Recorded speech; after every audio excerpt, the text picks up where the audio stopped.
Bonjour tout le monde, bienvenue aujourd'hui pour cette vidéo hebdomadaire qui va vous parler en 5 points de l'actualité de SpaceX, Tesla, The Boring Company et deux entreprises liées à Elon Musk.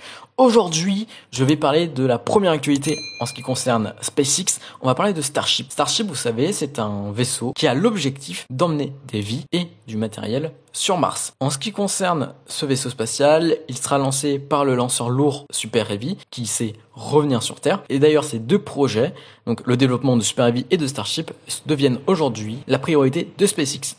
Il y a plusieurs points importants. En 2022, SpaceX veut envoyer un cargo sur Mars, c'est-à-dire du matériel. On ne sait pas si ça sera par Falcon Heavy ou via Starship. En 2022, on a cette première mission. En 2024, on a l'approche déjà du programme Artemis. Donc ce programme Artemis, c'est développé par la NASA. L'objectif, c'est d'envoyer encore des Américains sur la Lune. En ce qui concerne SpaceX dans cette affaire, c'est que SpaceX développe aussi un Starship version Mars et un Starship version Lune. Donc en gros, en 2024, on a ce vol-là qui est prévu pour SpaceX. Ensuite, en 2024, il y a un autre vol. SpaceX s'est lancé une target, c'est d'envoyer les premiers humains sur Mars en 2024. Donc là, ça sera bien sûr via Starship, propulsé par Super Heavy. Mardi, Elon Musk a officialisé que le Cher Semi allait rentrer en production. Tesla va arriver sur le marché de marchandises très prochainement, ce qui va perturber un petit peu le marché qui est développé. Bien sûr, en France, on a Renault Trucks, il y a Volvo, on a d'autres grands constructeurs, c'est Mercedes qui font des camions. Parlons un petit peu les performances de ce Tesla Semi. Il arrive à faire une accélération de 0 à 100 avec une charge de plus de 30 000 kilos. Par ailleurs, sa vitesse maximale est de 100 km par heure. Il a deux versions. En fait, il y a une version moyenne autonomie et une version possédant une plus grosse autonomie. La première version est à 150 000 $ pour quasiment 482 km. La deuxième version est à 180 000 $ pour une autonomie de 804 km environ. Tesla nous prédit une grosse économie sur le fuel, donc sur l'essence, qui correspond à plus de 200 000 $. Donc en fait, en soi, ça devient très rentable d'acheter ceci.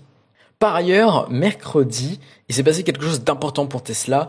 En effet, l'action Tesla, donc l'entreprise Tesla est cotée en bourse, plus précisément au Nasdaq, donc qui regroupe les valeurs technologiques, s'est vu grimper à plus de 1 000 $. 1 000 $, c'est le seuil que Tesla n'avait jamais atteint. C'était le fantasme de tous les investisseurs. Voilà, Tesla a grimpé jusqu'à 1 000 $ ce mercredi.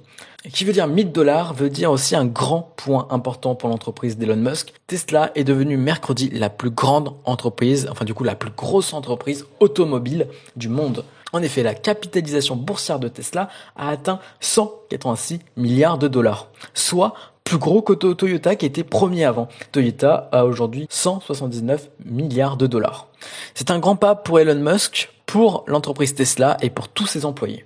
La troisième actualité à propos de Tesla, c'est que comme vous le savez, la Tesla Gigafactory de Chine, qui est basée à Shanghai, avait ouvert en janvier. Il y a eu le coronavirus et toute cette crise, mais en tout cas, en mai, on nous a rapporté que plus de 11 000 véhicules Tesla Model 3 ont été produits. Il faut avouer que les Tesla Model 3 ont un très fort succès en Chine. Mais par ailleurs, il y a une très très bonne nouvelle, à part les chiffres, c'est que le gouvernement chinois a autorisé Tesla à produire les Tesla Model 3 avec de nouvelles batteries lithium, fer, phosphate, donc des batteries LFP. On ne sait pas qui va être le constructeur de ces batteries. On pense que ça va être KTL, mais le plus gros avantage dans ça, c'est que du coup, puisqu'elles sont moins coûteuses, ça va être plus avantageux pour les Chinois qui vont acheter leur Tesla parce que le prix des Tesla Model 3 vont chuter.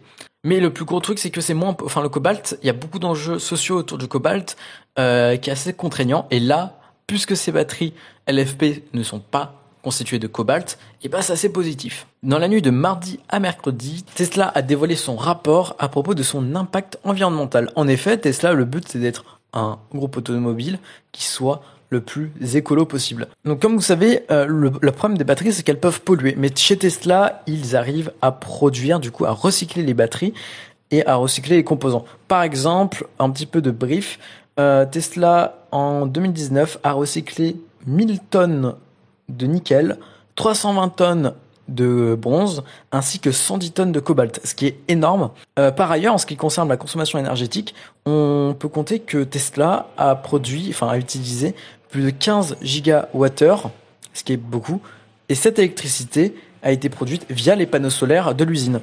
Vous pouvez dès maintenant aller dans la description, je vous mets le lien du rapport, le lire, mais il y a deux petits points importants. Par exemple, ils ont mesuré que l'impact environnemental de leur véhicule est en nette baisse. C'est-à-dire que l'empreinte CO2, enfin l'empreinte carbone, est en baisse depuis la production, l'amélioration de ces véhicules. Par ailleurs, par exemple, la consommation d'eau est en chute. Et pour finir cette vidéo, on va parler de la 5e actualité de SpaceX, enfin du coup de cette vidéo, et donc on va parler de SpaceX. Alors, qu'est-ce qui s'est passé samedi 10h30, on a commencé le live sur la chaîne Testmania France, et à 11h21 a eu lieu le décollage de la mission Starlink 8. L'objectif, c'était de mettre en orbite 58 satellites Starlink qui vont rejoindre donc former une constellation qui va permettre de fournir Internet via satellite. Mais aussi, il y avait à ce bord de cette coiffe 3 satellites de chez Planet Labs, qui est en fait une société qui avait racheté Terabella. Et cette société Terabella appartenait à Google. Les 3 satellites SkySat ont bien mis été en orbite et Starlink 8 également. Ça a été un nouveau succès pour SpaceX ainsi que le booster Falcon 9.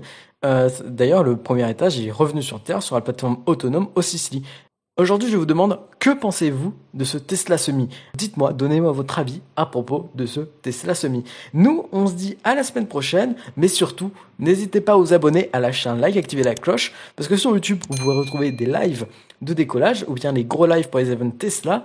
Vous pouvez nous retrouver sur Instagram, Twitter, Facebook. C'est là où on publie les 5 actualités quotidiennes à propos de l'actualité d'écosystème.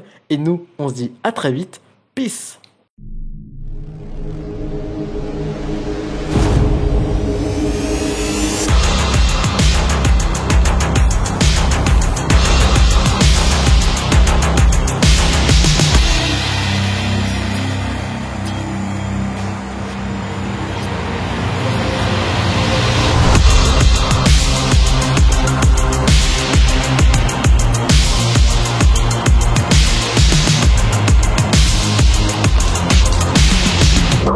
Three, two, one.